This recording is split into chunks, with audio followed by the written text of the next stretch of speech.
Do you feel tired all of the time? Do you find yourself falling asleep in the middle of the day?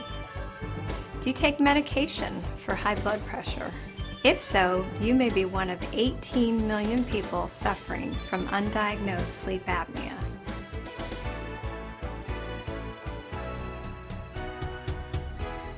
Well, I've had a problem with snoring probably since I was a young boy.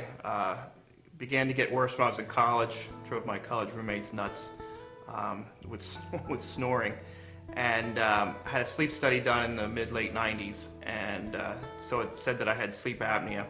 I constantly wake up at night, gasping for breath, real thirsty. My husband, he had different ways of manifesting it. He's very tired all the time. He works long hours, but even with sleeping, even on vacation, he never can get rested. There was a time in my life when I had a lot of energy and felt really good up till I was about 55 years old. I could not sleep well. I could not work well.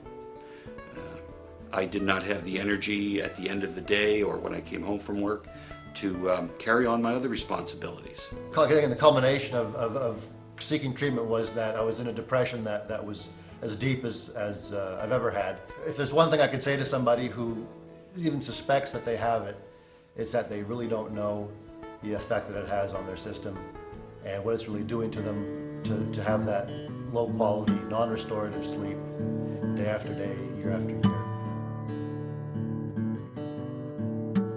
If you know someone who is getting older, may be overweight, or has a small lower jaw with crowded teeth, they may be at risk for this condition, which is life-threatening sleep apnea. Through my family physician, was diagnosed with moderate to severe sleep apnea, and I was looking for solutions to the problem because it was affecting my health and all of the things that I do. The next thing that we did was to try a CPAP machine. I was not comfortable with that. And some of the other options that I was given, I was not comfortable with, or they were not as effective as they should be. I started feeling very tired, very fatigued, and just never felt rested, and went to my primary care physician and just couldn't seem to find anything wrong. We waited a few more months, tried some blood tests, etc. Still was very tired. So finally, at my insistence, I asked for a sleep study. 1 for 1 at a hospital. There was a lot of outside light and other disturbances. I still wasn't satisfied. Continued on, tried a few other things, going back to my primary care physician again and again, and finally went to another sleep lab, a private one, and just went on my own and said, this is what I need, and was indeed diagnosed with sleep apnea. Have never heard of another type of office where you could go and have your breathing checked. Things that I had not known that I had mild sleep apnea, and checking my airway to see if it was at its full oxygen level. I mean, really exciting things that you can find out that will help you understand, well, why do I have this fibromyalgia? Why do I have this fatigue? Things you struggled with your whole life and you never knew the answers. It just got to a point where I decided it's like, now it's time, so we got to do something about it. For health reasons as well as I get older, to do something that would help. I didn't want to get any surgery or anything like that. I wanted to see if I could do it this way, and it's worked wonderfully. The thing that I am most thankful for at Dr. Tammy's office is knowing that as a wife and a mother, I have my husband and my son taken care of well, and that myself, I can be feeling so much better to take care of people that I love.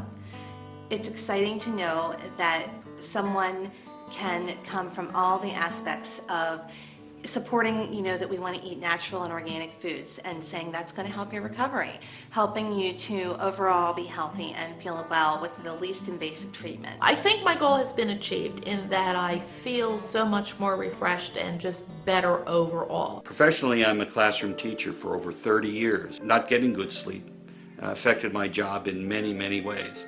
The first night that I tried this appliance, I didn't know what would happen. I went to sleep, and I actually slept through the night for the first time. I can't remember, it must have been 2 or 3 years.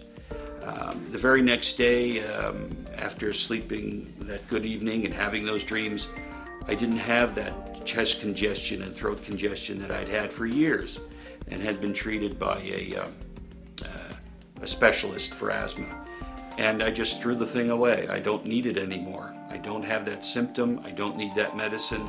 And I'm feeling stronger and healthier because of getting a good night's sleep. I can wake up with pep. I can wake up and jump out of the bed if I want to. And I'm now fully aware of when it wasn't a good night's sleep and when it was a good night's sleep. Getting treatment for my obstructive sleep apnea changed my life, reversed the depression, and gave me a normal life again. I've had very good success with sleep, and the results are very positive. The staff here is very professional, and the results are very encouraging. Something you should look into. Some of the other treatments for snoring and sleep apnea include use of a CPAP machine, surgery, and various lifestyle changes. These changes could be weight loss, exercise, stop smoking, and limiting the amount of alcohol before sleep. If you or someone you love can identify with any of these people, please call our office to schedule a screening appointment.